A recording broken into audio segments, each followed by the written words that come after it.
Assalamu alaikum warahmatullahi wabarakatuh. Obboleeyyan kiyya islaamaa addunyaarra jirtan hundinuu obboleeyyan kiyya Oromoodhaa kan kiristaanaa fi waaqeffataa hundi keessanuu salaamanni kiyya qoonni irraa buqqee sarara kiyya kan feesbuukaa gubbaan bakka jirtanitti isinaa dhaqqabu. Akkam jirtan? Nageenyi badhaadhaa. Fu'aad Abbaa Raago baga nagaan dhufte. Heydar Seenaa Ka'ab Butta dhiira namaa. Assalamu alaikum wa alaikum salaam warahmatullahi. Maaruuf Odeessa Sena invite share goda ni egalla sirbaan an barbaade Haacaaluu tokkoon argachuun danda'ine gara biraa jijjiirraga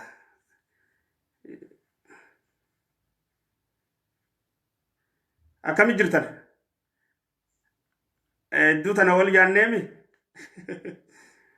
yaa khairumaa fi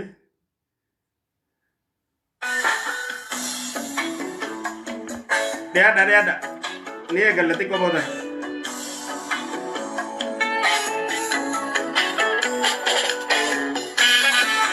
Pakai Ania.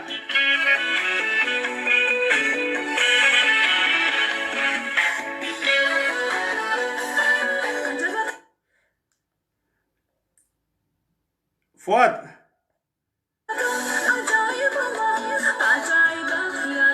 Umar. Ada. Dambalin lensi farra. Mala sasa. Numbarra jenne dadabne. Dagay fada. If jalat timuru. Notice tinjiru. Sifi rawaya. Gara sabaa goru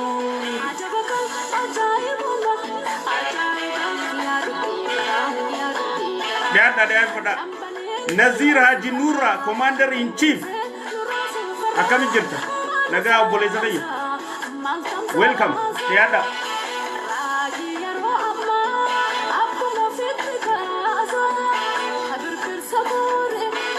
Jalat Timuru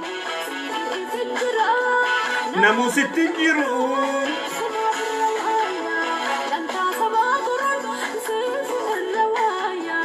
gara dhugaa goruun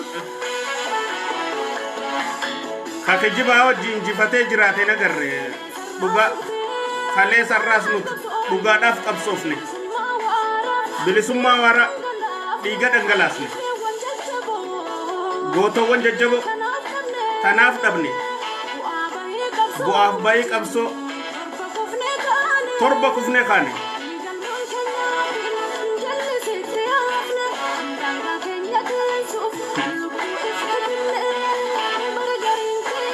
baragarin keenya badhaadhina jechuu sodaannu nu jecha ba'aane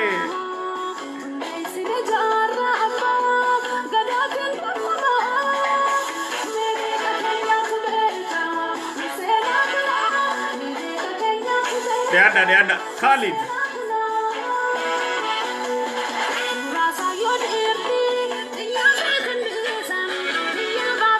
Dalil ada ni agalla tikko boda inshallah ya ni agalla Abba Sena baga nagaan jiraatte leenca nama kutata nama Umar Bale baga nagaan jiraatte Dr. Hassan Jamal welcome my brother dhugaarraan gorina akkana Maaruuf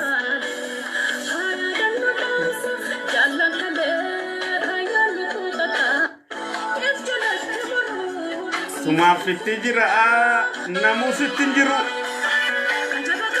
ajaa'ibummaa ajaa'iba ajaa'ibummaa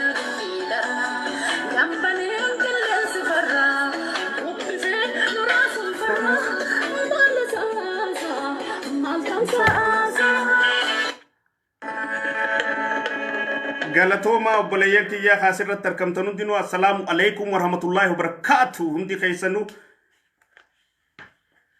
obboleeyyan kiyya islaamaa addunyaarra jirtanii fi obboleeyyan kiyya kan kiristaanaa kan waaqeffataa hundi keessanuu Oromoodhaa salaamanni kiyya qoonne irraa buqqee lafa jirtanitti sinaada qabu akkam jirtan nagaya yaa'u qabsoo haqaatii fi dhugaarratti akka hojjechaa jirtan irra guddaan keessan ni beekama yaa'u waa hedduu quba qabdani har'a paarlaamaa oolle mana marii bakka bu'oota ummata Itoophiyaadha paarlaamaa keessatti marii jajjabduutu gaggeeffame sila aadaan arraan tana gizee paartiin badhaadhinaa muumichi keenya dhufee achi haasee booda namoonni biraa haasawarraa godhuudhaan waan muumichi keenya je'esanii fi dhugaa lafarra jirtu wal cinaa qabanii laaluudhaa fi wal sisirreessuun fuuldura ni baratamti jedneeti abdanna akka dimokiraatii fi riippaabilikaan Ameerikaa faadhatti akka biyyoottan biraa ka Ingiliz faadhatti Awustiraaliyaa faadhatti Kaanaadaa faadhatti biyyoottan hedduun akkas godhani yaa ugaa nutis ni goona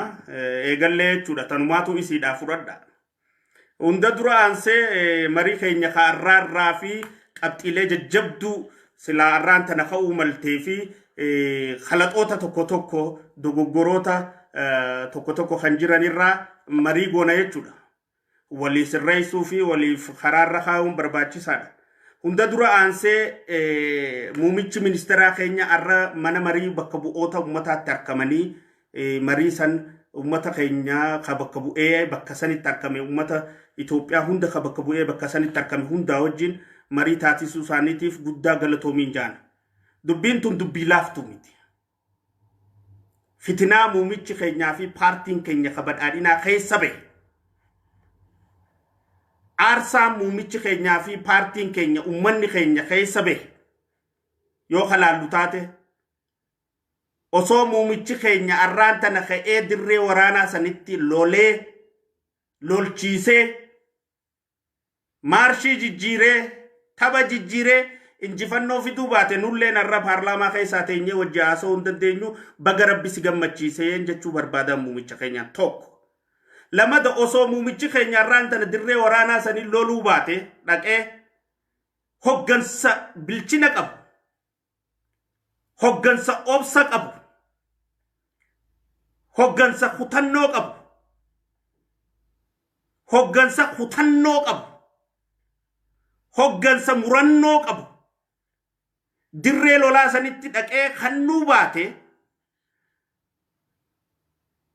manni gamtaa Afrikaa Yuuniyeeniin sila Finfinnee keessatti 35ffaan gaggeeffame san hin gaggeeffamu ture saniinis baga rabbi si injifachiiseen isaan jechuu barbaada isiniinis ilmaan badhaadhinaatii fi obboleeyyan kiyya badhaadhinaa hunda ilmaan Oromoo hundaan sadeefaa osoo achirraa as deebine lagni Abbaay kan bara dheeraa kiraa sassaabdoonni irraa qoqoraa bahan kan sabbata ayyoorraa kan kiisha abboorraa ummata dafkaan bulaarraa guuramee bara dheeraa ittiin maallaqni nyaadhamuu malee hujii isaa eegalamee dhumuu dide san osoo har'a muumichi keenya lola kana keessa yaa'ii tana keessa mirgaan diinaan lolaa bitaan misooma jabeessaa bitaan misooma shaffisiisaa oofsisuu baate arraan tana hoggansa isaa jalaan silaawonni san deemuu baatte abbaayinis akkanatti ifaa terminaala uumu kana uummanne arraan tana abbaayin baga rabbii sin gammachiise waliin jechuufu carraan harkan nu turte tanaanis muumicha kiyyaan baga rabbii si gammachiiseen jechuu barbaadan muumichi keenya kana hunda keessatti adeemsa gadu jiru kana keessatti fitinaa fi fatanaa isa dhuftu tana hundattuu gara carraa jijjiiruudhaan guyyaa har'aa gaanii jiran tanaaf muumichi keenya jabaa qabnu muumichi keenya hayyuu qabnu muumichi keenya beekaa qabnu muumichi keenya goota qabnu muumichi keenya abbaa haqaa qabnu isa jabeeffannee irrinoota bakka bakka jirtu tana isaan guuttachaa if dura saksaahuun if dura tarkaanfachuun nurraa eeggamti duraan dursee osoo naasawa kiyya kabiraatti seene muumicha ministeeraa kiyya kaniin akkaan jaaladhuu fi akkaan kabaju kaniin muuxannoo hedduu irraa fudhachuu jiru kaniin beekumsa hedduu irraa barachuu jiru kaniin leenjii hedduu irraa fudhachuu jiru abbaa keenya hayyuu keenyaa fi abbaa Itoophiyaa guutuu baga rabbi si gammachiisee injifannoo tanaan diina kee dura si dhaabsisee injifannoo gubbaan injifannoo si fidachiisee guyyaa har'aatiin illee si ga'ee wal nu garsiiseen sin jechuu barbaada ulfaadhu bakka jirtuun nageenyi si haatiisu akka nama islaamaa tokkotti ammas nama haqaa dhaabbatee rabbiin cinaa dhaabbataa rabbiin tanaaf si cinaa dhaabbachuu jira siituu haqarra jira siituu dhugaarra jira siituu hattummaarra hin jirre siituu malaammaltummaarra hin jirre siituu gandummaa keessa hin jirre siituu dhugaadhaan ija bitaa ija mirgaa gootee ilmata Itoophiyaa kana hunda laalaa deemu jirta ammallee rabbiin ni danda'a tikasaatii fi eegumsa isaatiin si wajjaa jiraatuun jechuu barbaada jechuu muumicha keenyaan qaalii nama tanattaan sudhaan mariin guyyaa irraa paarlaamaa irratti gaggeeffamtee hedduu bareedduudha yaa'u carraan silaawoo akka carraatti kakkannama gaafileen gaggaafatamte keessaa hedduun deebisaa harkattee jirti irra guddaan ammoo misoomaa wajji wal qabattuu jira kan nageenyaa wajji wal qabattuu jira kan caasaa wajji wal qabattuu jira kan hattummaa wajji wal qabattuu jira kan ikonomii wajji wal qabattu raayoo kakaanu taate biyya kana keessatti lolli osoo deemu jiru harka mirgaatiin lola gaggeessaa doolaara guddaa biyyatti warra galchan keessaa tartaa keessatti jimaan galee jira jechuudha. Warra doolaara guddaa biyyatti galchan keessatti tartaa san keessatti jimaan galee jira jechuudha. Osoo jimaan kun hattummaan keessa jiraachuu baatte osoo jimaan kun malaammaltummaan keessa jiraachuu baatte tartaa keessa tokkoffaa kophatti ta'ee bahaa jechuudha uummata keessa. Buna faarraa maal faarraa waan adda addaa kan silaa doolaara biyya keenya galchu keessa kophaa dhaabbataa jechuudha jimaan silaarraan tana gabayaan jimaadha. Yaa'u hattummaan tooftaa jijjiirrattee fi mala ammayyaatiin fayyadamtu maqaa jirtuuf kwartar deemeetuma kwartar dhufe abdiileen deemeetuma abdiileen dhufe yaa'u wayyaaneen deemteetuma khawayyaanee wajji hataa ture bakka buufatanii hatu jiranii tanaafu hattummaan tuuxiqqoo maqaa qaqqabe malee hara jimaatiin doolaara guddaa akka galche arra muumicha keenya afaan irraa dhageenyee jirra warra kaan wajjin tartaarraa jechuudha kan ammoo uummanni keenya muumichaa jecha obsaa jira jaalala muumichaa qabuuf kabajaa muumichaa qabuuf ulfina muumichaa qabuuf kabajaa paartii keenyaa qabuuf kabajaa mootummaa keenyaa qabuuf kabajaa sirna kanaaf qabuuf sirni badhaadhinaa kun ka ummataati sirni badhaadhinaa kun ummataan abuurame ummataan deeggarame ummataan leellifame ummataan filatame tanaaf ummanni waan keenya balleessinu jechuu mee muumichummaa naanuu dhaga'u jechuuf mee murtuma muumichaa eegganna jechuuf mee oomoo muumichi jiru eegganna jechuuf callisaa jira dubbiin tun xiyyeeffannaa guddaa harkattee furmaata muumichi tamaayyii akkatti godhu taa'u haasawsaa harraarraa akka gaariitti irraa hubadheen jira jechuudha yoo nama dubbii keessatti dubbiin sii galtu taate yoo nama dubbii keessatti dubbiin sii galtu taate dubbii arraasaa keessatti haasawsaa harraa keessatti lafee cabsattee yoo dhufa kabaastu taate hattuun waan feete hattee abadan birumaa duutii yookiin birumaa baqatti malee akka nyaachuun teenya jala sararamee dubbachaa oolee jechuun muumichi keenyarra abadanuma. Hatteetuma ganda bira saawudii kaayyattuus achumatti hafa duubaay geessituus achumatti hafa asitti awwaaltuus achumatti awwaal abadan numa nyaatu maaliif hattuun takka imimmaan hiyyeessaa bira jira haqni san ittiin dhiisu lamada haqa rabbii wajji jira dhugaatuu wajji jira waan kana rabbii waan kanaaf isaaniif hin qoonne haqa isaaniitiif ittiin nyaatu itti fakkaati yeroof itti mul'atti taati yeroof wali qabata taati yeroof ni saammata taati. Ammoo qabeenyi ummata keenyaaf akka galuu taa'u muumichi keenyalleen ummata keenyaaf dhugumatti dubbii tana xumuree faayinaalaayizd godhee akka galchuu taa'u kallattii irratti agarree jechuu yoo dhuka cabsitee lafee cabsitee dhuka keessaa nyaachuu barbaaddee jechuu yookaan foonuma gubbaa yoo nyaatte immoo dubbiin siin galtu dubbiin sii galu qabdii beek siyaasaan akka nama kalluuna nyaatuuti akka nama kalluuna nyaatu yoo siin galle laagaa si danqarti. Yoo sii galte immoo foonuma kalluunaa san nyaatteeti lafeellee suutuma suutatti firraa kaayaa deemtaa jechuudha. Kanaafuu warri dubbii kana hattummaatii wajjin laagaan danqaramuu taa'u hedduun akka jirtu arraan tana millachiifamtee jirti jechuudha marii arraarratti hedduun akka jirtu. Kanaaf ammaas qabsoo keenya ciccinee itti fufnaa jechuudha. Jeequmsan barbaannu, yaa'iin barbaannu, hokkoran barbaannu, haqaa fi dhugaadhaan falmannaa jechuudha. Sodaan hin jirtu jechuudha tanarratti. bilisoomne jenneemi eega bilisoomne jenne waan fi dubbachuu irratti sodaachuun hin jirtu jechuudha. Yoo waa haqa dubbachuu ka sodaattu taate ammallee ati bilisoomne dura ati bilisoomuu qabda namaan bilisoomne jechuufu. Dura ati onnee qabaachuu qabda onnee itti dhugaa dubbattu. Onnee itti bilisaan jettee dubbattu. Miidhaan ni jirti ni jirti. Roorroon ni jirti ni jirti. Tarka dhoka tagaaddidduun dhuftu tamaaliin dhuftu ta dhokottee dhuftu tamaal yes ni dhufti. San beeyteetitti seenta bilisoomuu kee beekuufu haqa dubbachuu qabda. Hogguu miidhamte booda edaa bilisoomneen seen bilisoomne ta'ettu dhuftaa jechuu booda. Adeemsa keessa eega bilisoomne jenne immoo ifa baatee waan bilisoomneef san dubbachuu danda'uu qabda jechuudha. Saniifuu akkuma reefu jee san keessatti furmaanni dhufa ta'ettu abdanna. Kaan gamaagamni caasaan mootummaadhaa gara jala jirtuu fi gara gubbaa jirtuu akkamii gara jalaa kanaan nagaa fakkaattii ta'ettu gaafiin kaatee fi turte muumichaa fi gubbaanuu nagaa akka hin qabne muumichi eeranii jiran jechuudha. Gubbummaan tunu nagaa akka hin qabne abbaatu irraa hiikkata gaa dubbii. Laal dubbii abbaatu hiikkata. Fassarri abbaatu fassarata ba'e. Gubbuma tanaa'u nagaa inni hin jiruu jedhee jira muumichi keenya. Haqa dubbate jechuudha. Jalaa miti gubbaa'u tabiraa ammaas warri godina irratti bulchaa ta'anii fi aana irratti bulchaa ta'anii fi magaala irratti bulchaa ta'an kan paartii abiyyoota dimokiraasii wajjin hedduu turan hin jiranii irra guddaan haarayaa jedha kun soba ni dogoggorsiisanii jechuudha. Gabaasa sobaata jennu tana faadha kun. Wanni gabaasa sobaati muumicha ministeeraa keenya sossobanii jechuudha. Joollee qeerootu keessa seene. Dargaggeessaatu aangoo qabatee jira. Qaama haarayaa hattummaan beeyneetu aangoo qabate. Kan wayyaanee hojjetu hojjechaan turiniitu aangoo qabate. Kan maalin je'iniitu aangoo qabate. Ja'anii muumicha keenyatti gabaasa sobaa himanii jiranii jechuudha. Arra waan hin hubadhe keessa. Antanuma naannoo teenyaatiin furadhaa beekta naannoo biraa keessan seenu. Antanuma Oromiyaatiin furadha.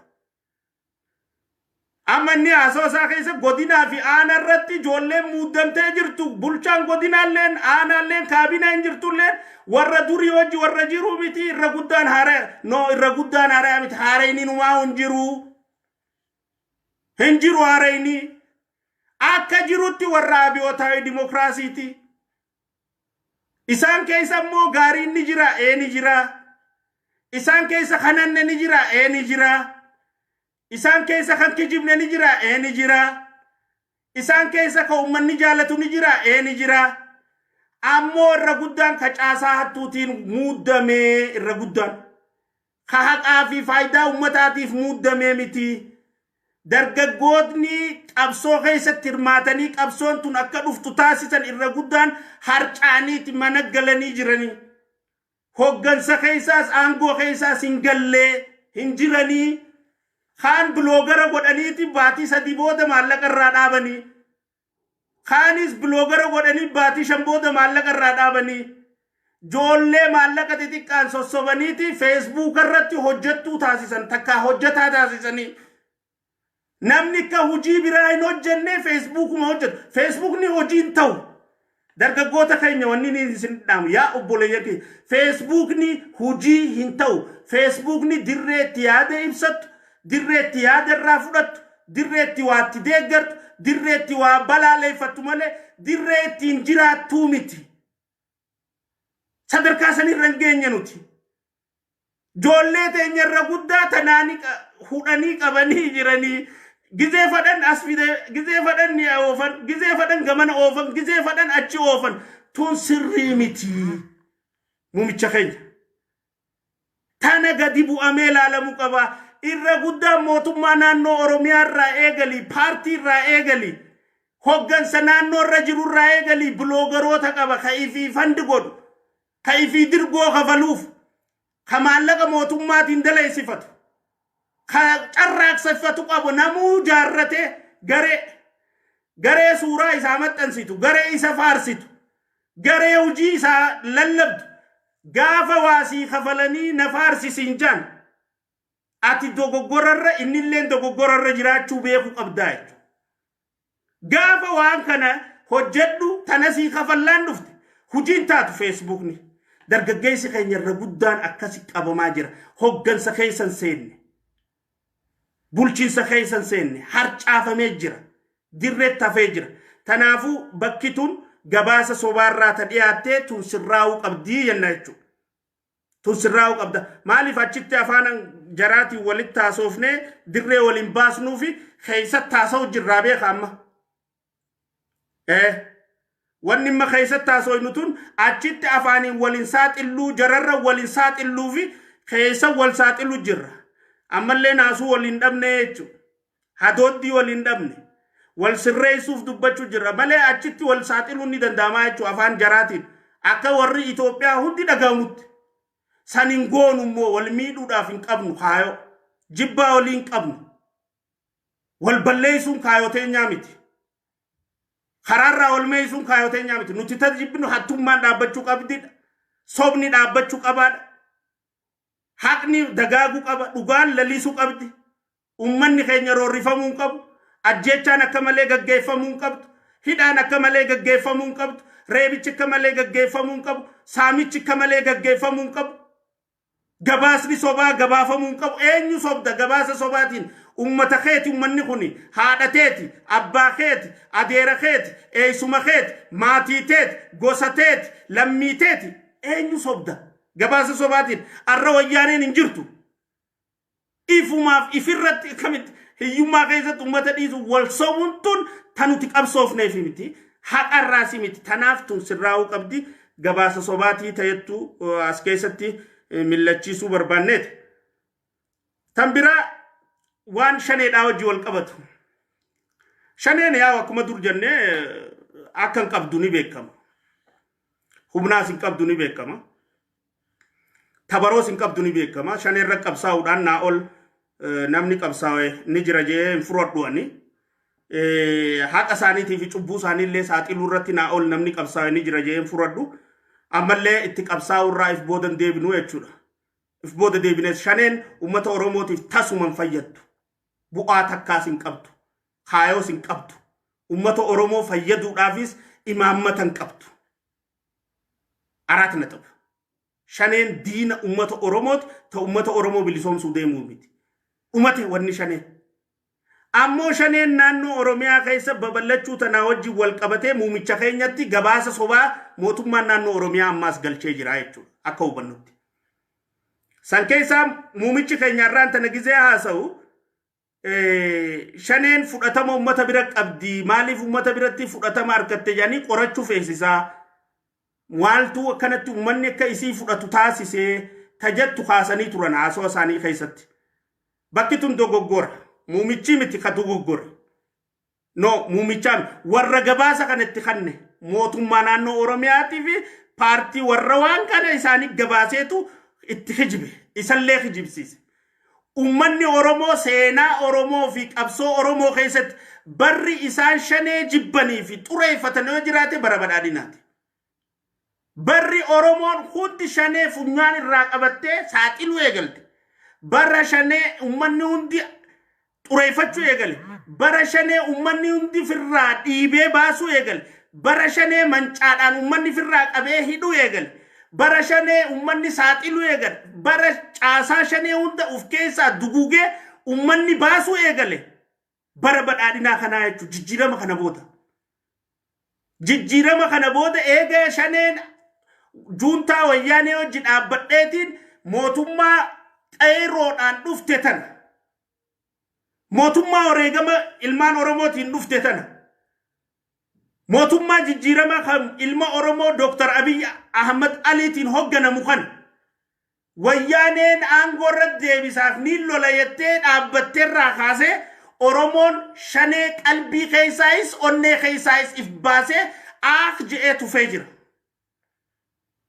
muumicha keenya oromoon shanee deeggartu tasuma hin jirtu yoon siin jee ni hijiba maaliif ka mootummaa irra jiru kunis ka mootummaa naannoo oromiyaa irra jiru kunis oromoodhaa mire oromoon isa deeggartu hin jirtu yoon siin jee ni hijibe maaliif ka mootummaa naannoo oromiyaa bulchu jiru kunis ka oromumaa mi way amara tigree miti bari innis oromoodha eeganni akkasi haalaal dubbiin saniifuu warra ummata osoon taane kan shanee deeggaraa jiru ummanni itti wareegamee saaxilee shanee firraa balleesse.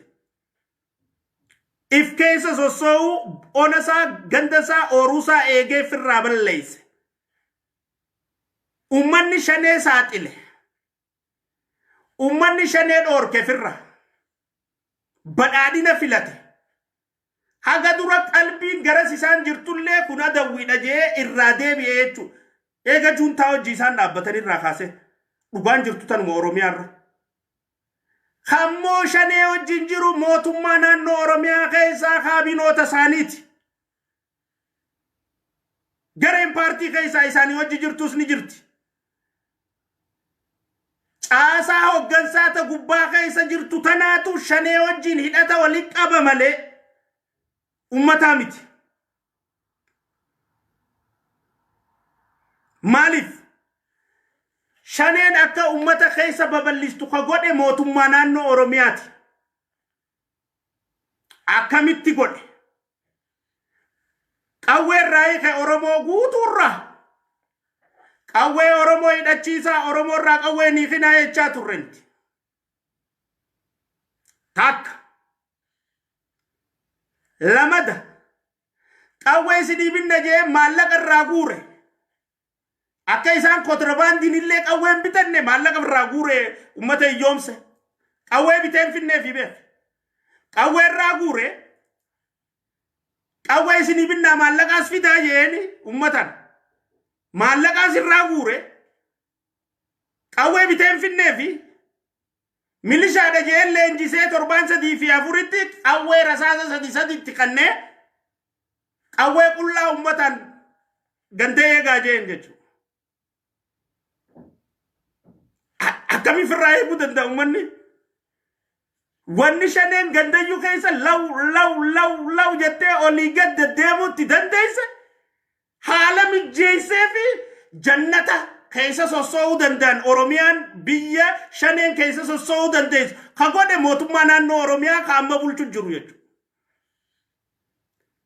Kana caalatti goota ija barbadaa akka taayee danda'a ka shaneen maqaadhaan sodaattu naannoo irraa firraa dhiibanii kara federaalaa achi baasan.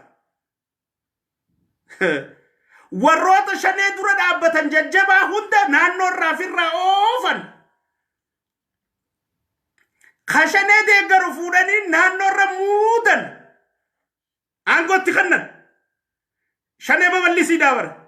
Haasawaa tokko kamu pirezidantiin mootummaa keenya tokko naannoo irra godhe keessa shanee irraa hamtuu shanee shakkituu jee haasawaa godhe jan. Quba qabna. Viidiyoo jira.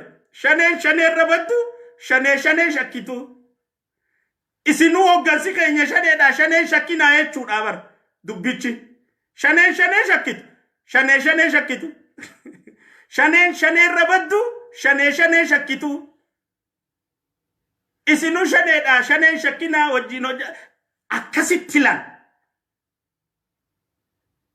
Kaniifi hoggansi haala mijjeessee seefayvan dirree jannataa takka fadhetti shaneen keessa sossoo dirree jannataa takka fadhe saneen salaalee tana keessa mana gubu abbaa hiyyeessaa boochisu. Ta Boorana keessatti jaarsa hidhee jaartii gudeetu. Kan Guujii keessatti jaarsa hidhee jaartii jeesee intala gudeetu. Kan humna addaa poolisa keenya akka fadhanitti ajjeesan.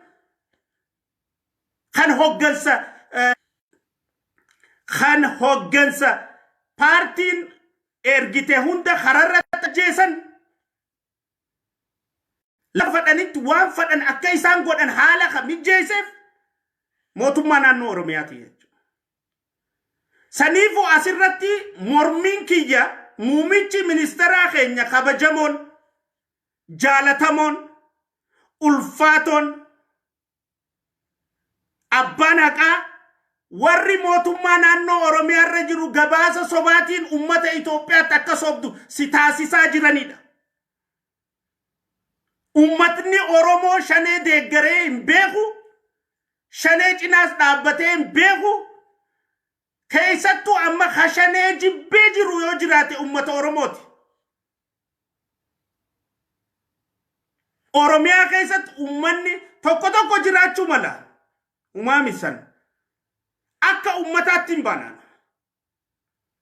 Kammoo haala mijjeesse sochii mijjeesse karaa mijjeesse warra shanee irratti hadheeffatee shanee balleessu karaarraa ofirraa dhiibee warra shanee irra dhaabbatee ganamaa gargala ajandaa shanee godhatee shanee ummata biratti akka xurooytu taasise karaarraa ofirraa dhiibee warra shanee irratti odeeffannoo guuree tarkaanfii fudhatu karaarraa ofirraa dhiibee jajjabaa sabaa hunda karaarraa ofirraa dhiibee dirree shaneedha dirree shanee keessa sossootu taasisee mijjeesse mootummaa naannoo Oromiyaati jechuudha. Dhugaan kana. So gabaasa sobaatiin muumicha ministeeraa keenya dogoggorsiisanii jechuudha warraan tana. So tun walitti himuu qabnaa jechuudha. Muumichi ministeeraa keenya gabaasa naannoo Oromiyaa irraa si dhufu gar lamaan gar sadiin gar afurin cheek godhachuun sirra dirqamaa jechuudha. Gara lama sadiin kara isaanin beeyneen gabaasa harkachuu qabda. Qamadii kuntaala meeqaatam onne jaani baaleen beela jirti. Qamadii miliyeena isaan lakkaa'an saniin baaleen beelooytu beekisila. Booran hin beela'u. Guujiin hin beelooytu. So waan gabaafamu kana gabaasni isaa sharafaan callaadhaan lafarra ni jira jedhanii laaluun barbaachisaadha jechuudha. Barbaachisaadha jechuudha. So muumichi ministeeraa keenya arraan tana paarlaamaa keessatti ummataatu shanee fittaammatee kana maaliif ummanni fittaammatee kaja'u waraana qofaan osoo hin ta'in akka Riippaabilikaan gaardiin Wallagga keessa jiran ni beeyna. Dhugaadha jedhe sana irratti muumichi ministeeraa keenya. Riippaabilikaan gaardiin ni jirtichi. Isaanuma sanuu torbaan kana nam shanii nurraa du'ee jedha muumichi. Yes. Isaanuma sanuu ajjeesise qaama keessa jiru kana. Warra nu keessa laaqameen nu keessa jiru kana. Warra nu keessa dhokatee gabaasa kan nu kana. Sanifu gabaasa arraa muumichi keenya deebisaa kan irratti ummataatu shaneefitti qabe osoo ummanni shaneefitti qabe shanee wanni dhaabaan jirtu Oromiyaa irratti. Bara sadeen dabre kana bara Oromiyaa irratti hojjechaa turreemi. Nu beekame akkatti shanee balleessine. Nu beekame akkatti ummanni shanee jibbu. Nu beekame akkatti caasaan shanee balaaleffattu. Akkatti ummanni saaxile. Akka ummanni itti reebu. Akka ummanni odeeffannoo itti dabarsu. Osoo ummanni shanee kadeeggaru taate yaa muumicha ministeeraa kiyya kaniin akkaan jaaladhu. Oromiyaa to'achuun hin danda'amu. Inuma. Warri amma mootummaa naannoo Oromiyaa irra jirullee siifi ummata waliin buusuu fadhanii fi ummataatu shanee fi qabu jiraa ja'anii sobaan sitti gabaasan. Siifi ummata waliin buusuu barbaada. Ummanni naannoo Oromiyaa siyyacha callisee taa'u jira. Ummanni naannoo Oromiyaa siyyacha usee taa'u jira. Ummanni naannoo Oromiyaa siyyacha obsee taa'u jira muumicha kiyya. Ummanni mootummaa naannoo Oromiyaa jaalalaa fi kabaja ummata kanaaf qabu uleen baafama hiriiraa'u. Siif jecha taa'u jira ummanni ukkaamamee. Gaafuma harkannetti himanna mee mootummaa naannoo Oromiyaa godina feete kanamatti nimne dhaqii ummata waliin qabadhuuti baasuma dhageessu harkuuf jiraatta. Gaafa sana aada nadhayi na fannisi. Ooqii anuu ifi fannisa yoon sobe. Zatruus jechuun dhugaan jirtu tana. Keessattuu amma ummanni siyyacha obsee taa'u jira. Ummanni siyyacha callisee taa'u jira obboleessa keenya quuqaa biraatti jira quuqaatti taanu jee. Obboleessa keenya wayyaaneetutti jira nutis wayyaaneetti taanu jee callisee taa'u jira ummanni. dila ummanni ala hirirayam dila ummanni ala fincilayam dila dinni karaa cufaajoon dila dinni gabayaa cufaajoon dila dinni kana joon ummanni jibbee qofaa miti bar si jaalalaa fi si kabajaaf callisee oy uqaa biraatti jirra obboleessa keenya yeroon harkanne obboleessi keenya obsaaf garaa bal'adhaaf callisa wayyaanee hojii isarratti hin tumsina guyyaa wayyaanee injifannee walitti deebina guyyaa wayyaanee injifannee wal haasoyna akkasiin ummatni callisee taa'u jira guddaa fi xiqqaa wal amansiisee sii fi ummata waliin buusuu maqaa barbaadaniif ummataatu shanee fi qabee jira gabaasa sobaa jiru si kannanii jiranii kun completely hijibaa jechuudha. No ummanni fi shaneen ummata keessa dhokotte deemuu dandeessi halkanii guyyaa keessa ummanni immoo shanee jaalatee fi qabee jiru Oromiyaa keessa guutuutti hin jiru muumicha keessa. Yaa'u hattuun sukkara hattu hattuun simintoo hattu hattuun jimaa hattu hattuun abbaa gadaa jeeftu hattuun waan adda addaa gootu silaa'uu waan tanaan if dagachiistee waan biraatti oofuudhaaf sillee biizii godhuu dandeessi karaa shaneedhaafis bantee barnuti shanee jala jirra hujii uumtii jechuudha. Tooftaa uummatti karaa tooftaa akkaataa itti hattummaa isaanii kana babal'ifatan adeemsa isaanii kanatti babal'ifatan uumanii jechuudha. So uummanni Oromoo shaneedhaa wajjin jiru.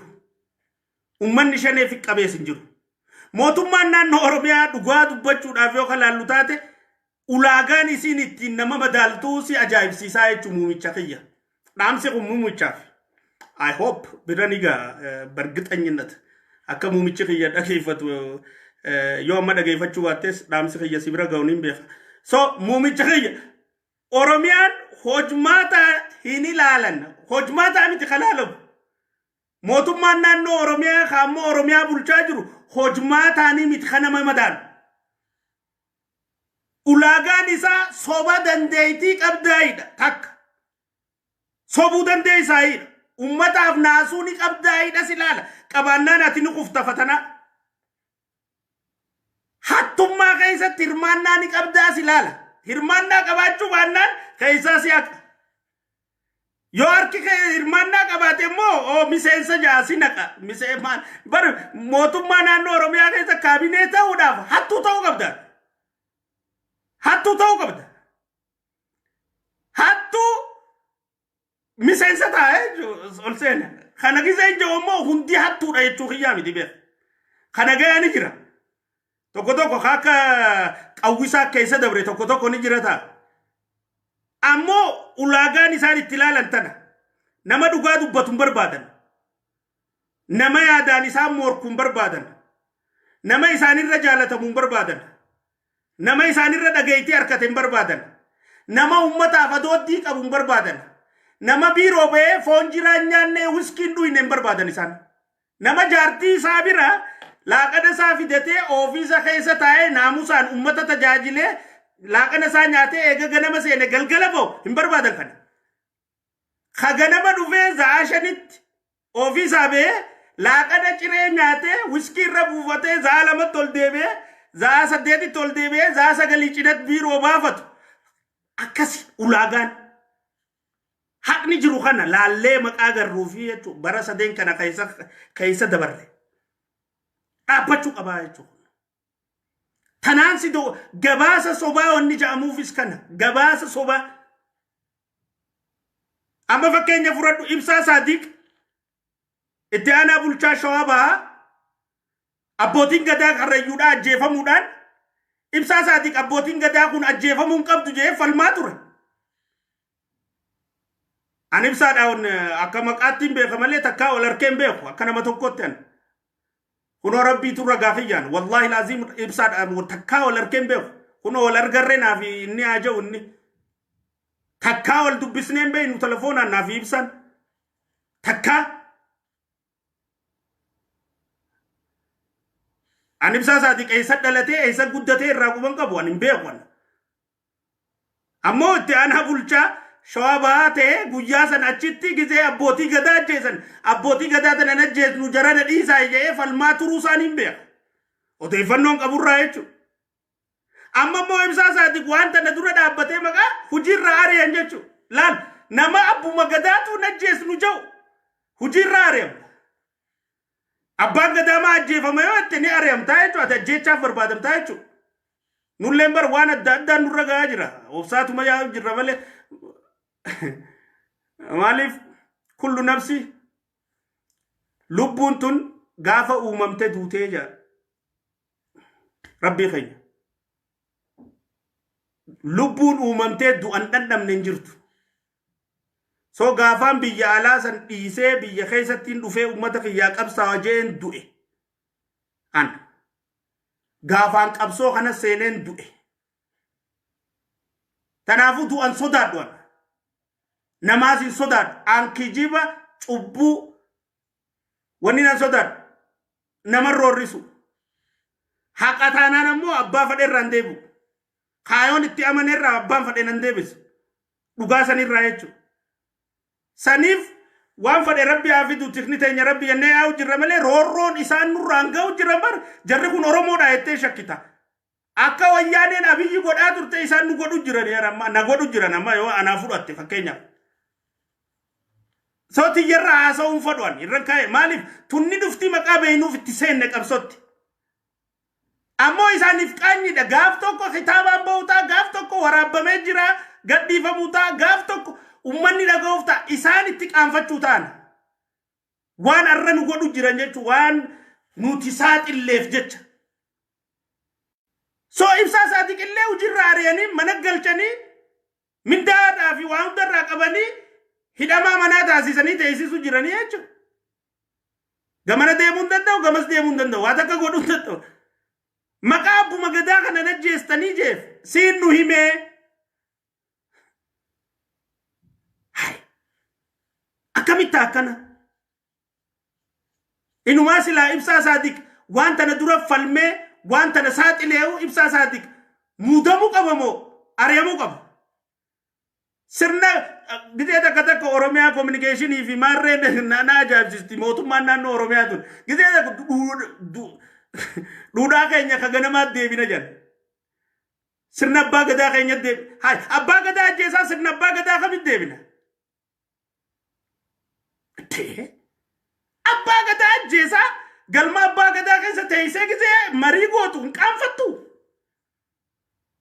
Abbaa gadaa ajjeesaa sirna duudhaa abbaa gadaa keenya deebina gizee hin saalfattanii. Hai eenyu kasoofnu gabrummaan qabnu jenneemi. Hai bilisoomne jenneemi. Aan akka bakka bu'aa ummataatti hangaan bakka tana jirutti haqa bakka bu'ummaa ummataa dirqama irra jiru saaxiluu dubbachuu irraa if boodan deebi'u jechuudha. Aan bakka bu'aa ummataati. Roorroo ummata irra taate miidhaa ummata irra taate ka Itoophiyaa tana keessaa hunda dubbachuudhaaf na laalchisaa jechuudha. Aan kursi guutaa paarlaamaatii miti aan bakka bu'aa ummataati paarlaamatti. Gaafa gaachi keessa ammaas wan biraa jettanii san wallaallaa jechuun silattuu namni eega ibsaas achi ariitan tabiraatis nuttis dhufuun ooltu inshaallah kan ummataa hojje tun wanni kanaa isinuma ummata jibbisiisaa deemti. Mootummaa naannoo Oromiyaatii fi warra mootummaa naannoo Oromiyaa irra jirtan. Fokkochaa, ajaawaa, ciincaawaa, fudhatama dhabaa ummata biratti xiqqaachaa tuma deemtan malee urgaawaan hin deemtan abadan qabadhaa tana. Akkuma muummichi keenya ta'e hajimaa keenya saame hajimaa keenya hachisiis hajimaa keenya ummata irraa hiyyeessa irraa haadha immaa miskiina irraa guurratee bakka osoo nyaanne wareegamta malee duuta malee numa nyaanne tana akkuma muummichi keenya jedhe. Kasimintoo gurgurtuus akkasuma. Kabiyyee gurgurtuus sanuma ka aangoo gurguru jirtu sanuma beeka aangoon amma gurguramu akka eegalte mootummaa naannoo Oromiyaa keessa dhagayaa jirra. Gabaasni tokko tokko nu dhufaa jira ammaan tana. Aangoon bakka kanaatiin si godha hangana fidiin dhufaa jirti jechuudha. Tana hunda dhagayaa jirra. baasan jirre jechuudha. Saniifuu muumicha kiyya wanni niin jedhu maali? Ibsaa isaatii kun nama ari'amuu hin qabne, nama badhaafamuu qabu, nama guddachuu qabu, nama aantummaa qabu, nama ulfina qabu, haqa dubbatteef. Hai. Hagana godhuun aboo obbolummaan Oromummaa sana eessa jirti? Hai. Maqaadhaan Oromoodha nutiin kun waliin jennaa. Hai. Yoo ibsaan kun haqa dubbate maaf roorrifama? Maaf ari'ama hojii isaarraa? Maaf? Hai. Hakijibu qofaatu jiraachuu qaba. Ishi geetaa'e kajeetuma ajaja fudhatee raawwatu qofaa jiraachuu qaba. Ka ummata saamu qofaatu aangorra taa'uu qaba. Ka yakka dho'isu qofaatu aangorra taa'uu qaba. Ka saamicha gaggeessu qofaatu aangorra taa'uu qaba. Ka piroojeektii balleessu qofaatu aangorra taa'uu qaba. Ka dhugaa dabsu qofaatu aangorra taa'uu qaba. Kun dogoggoraa jechuudha. Dogoggora. Please. Kana mootummaan naannoo Oromiyaa irra deebitanii ilaaltanii ibsaa Saadiq badhaasa isaan malu isa badhaastanii bakka isaan malu isaa kaayutu isinirraa tola. Wanni isinirraa toltu. Tachirraa hafte immoo muumicha ministeeraa kiyya shaneen abaddan ummataa wajjin hin jirtu. Ummanni Oromoo kan shaneefi qabe tokko hin jiru. Kan shaneefitti maxxansee carraa uumeefi heef savanii uumeefi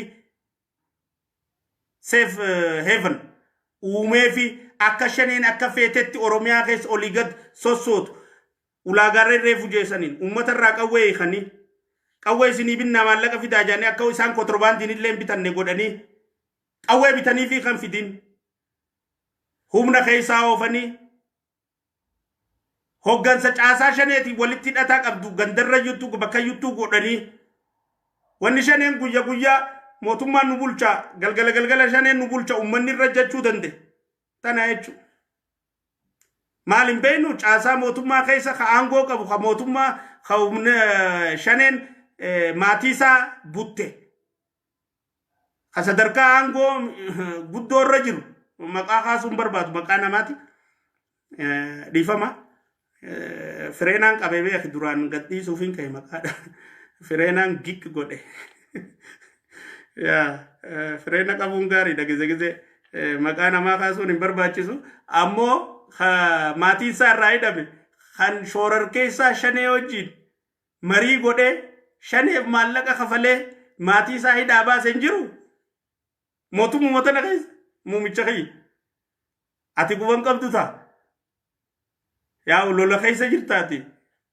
waa hedduutu harkaasi qaba nan hubadha amma deebi'anii siifi ummata walitti buusuuf shanee ummata hojii jirti akka ati jettu arraan tana taasisuu isaanii san gabaasa sobaas kannanii noo ummanni Oromoodhaatis ummanni mootummaa ummanni naannoo Oromiyaa keessa galu kamuu kan shanee wajjin jiru dhibbarraa dhibbatti hin jiru yoon jechuu baadhellee harki 97 warri Oromiyaa keessa jiru shaneen kamiidhu jirtu eenyuyyuu oluu ilmaan Oromooti ka gudeedu jirtu ilmaan Oromooti ka saamu jirtu ilmaan Oromooti ka jeesu jirtu ilmaan Oromooti yeroon shaneen ummataan jibbamte yoo jiraatte yaa muumicha kiyya eega ati jijjiirama kana dhufte ummatni Oromoodhaa shanee guututti sababa kayitiin jibbee jira inuman fadhan shanee ummanni Oromoodhaa siif jecha jibban badii isiin qabdu arkanii roorroo isiin sirratti ooftu arkanii waan isiin gootu arkanii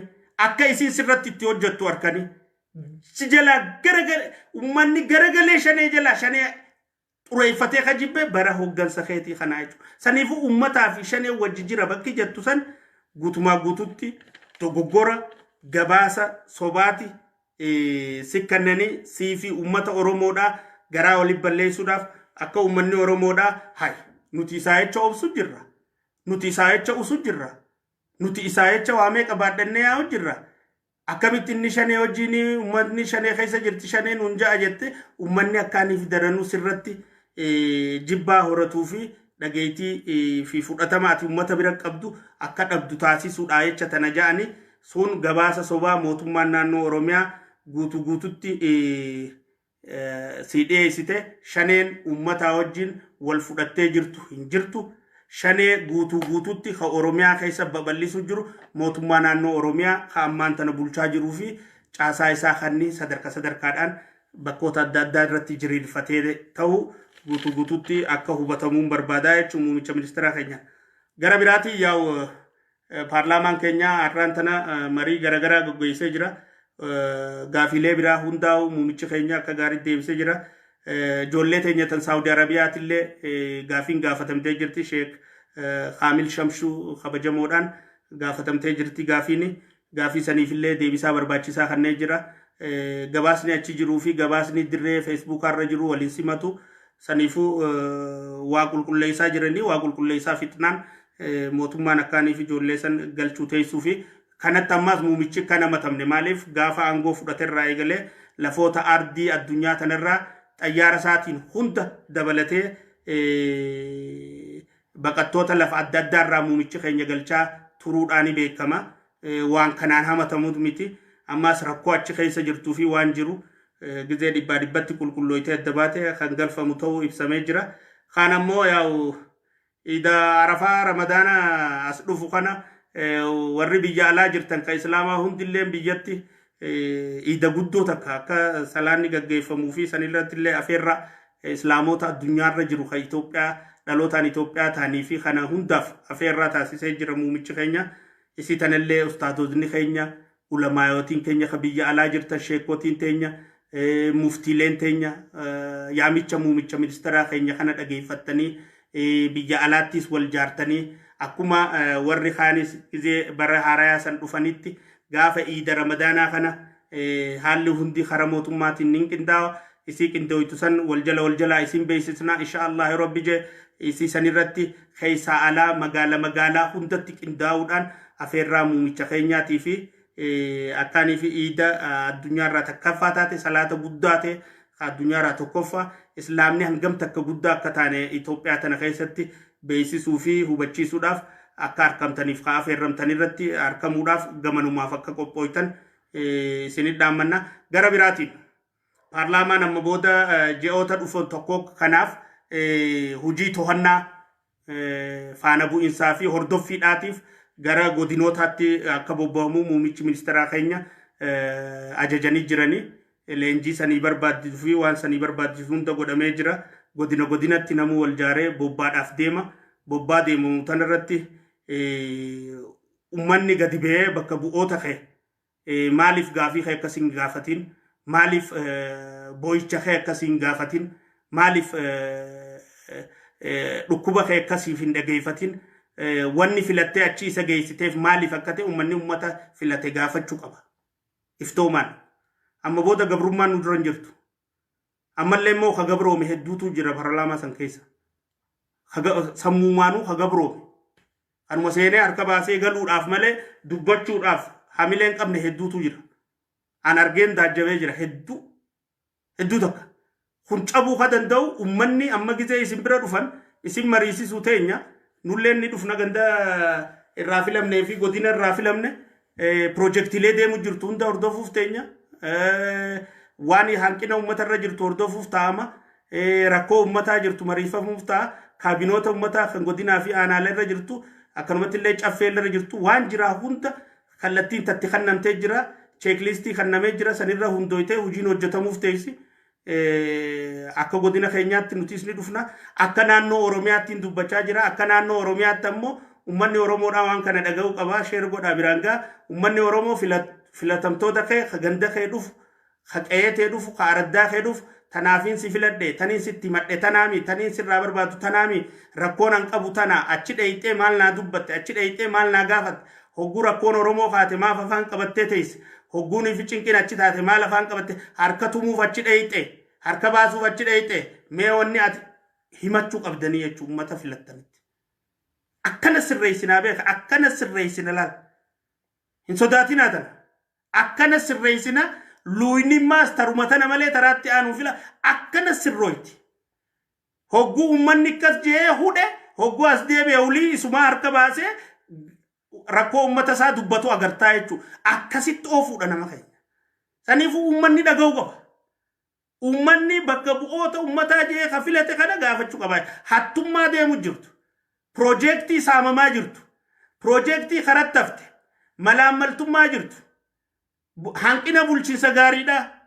Rakkoo nageenya, rakkoo bulchiinsa, rakkoo tajaajila tan naannoo ta'e aanaa ta'e godina kee bakka irraa filatan jirtan san hunda warra mana marii bakka buutan kana takka takkaan himattanii beeksiftanii hogguchi dheeyxee filat hoggochi deebite dubbii teenya tana nuu himuu baannaan nuu dubbachuu baannaan nutti asin deebi'inii amma booda jettanii qaceelchuu qabdanii jechuun manni akkasi sirreessina jechuudha. Warra bilisoomuu dide akkasiin bilisoomsina mataa kanarraa qulfiin banamuu qabdi. Qulfii qollofamtee jira beek. Addunyaan tun gabaab wanta anin beeku nama keenya. Addunyaan tun yoo haqa dubbate kajalaa maramtutti fakkaata. Rakkoonni dhufti dhugaa dubbattee yoo duute wayyuu. Hai.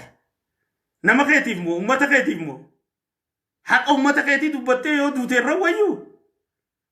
Kijibaan gabbattee deemurra. Dhugaan uqqattee deemturra wayyuu. Hai. Maal si godha qaamni foon booda biyyee nyaattu. Dhugaa dubbattee huqqattee deemutu irra wayya. Dhugaa dho'isitee gabbachaa deemu no hin ta'u jechuudha. Hin ta'u.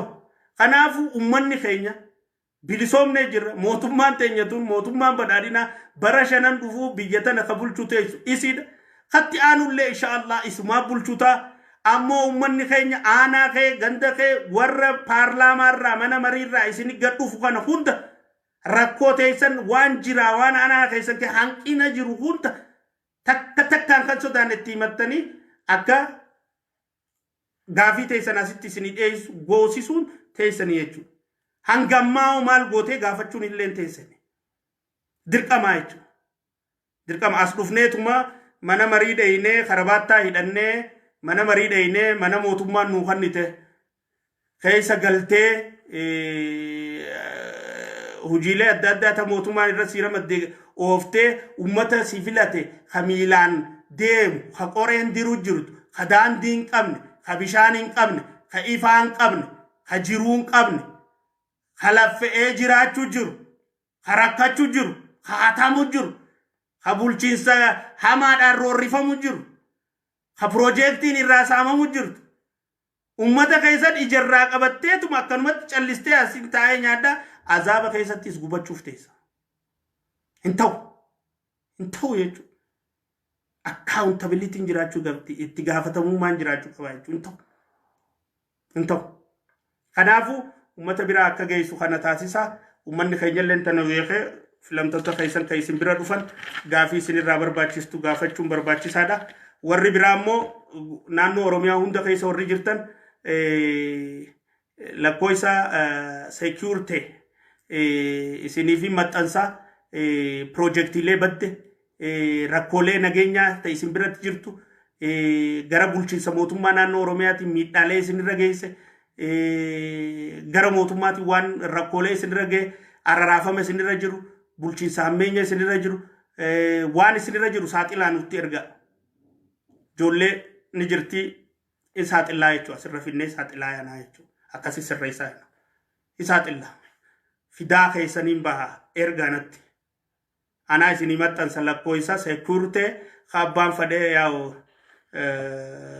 teekistiis keessaa fuudhuu hin dandeenye dhageeffachuus hin dandeenye abbaan fadhee waa keessaa fuudhuu hin dandeenye isiniif maxxansaa inshaallah boruuf iftaan keessa lakkoofsa sanii waasaap imo direct akka feetanitti godina hunda aanaa hundarra Oromiyaa guutuurra rakkoo jirtu miidhaa jirtu waan jirtu ragaa wajjigaa kijiban barbaannu beeka raga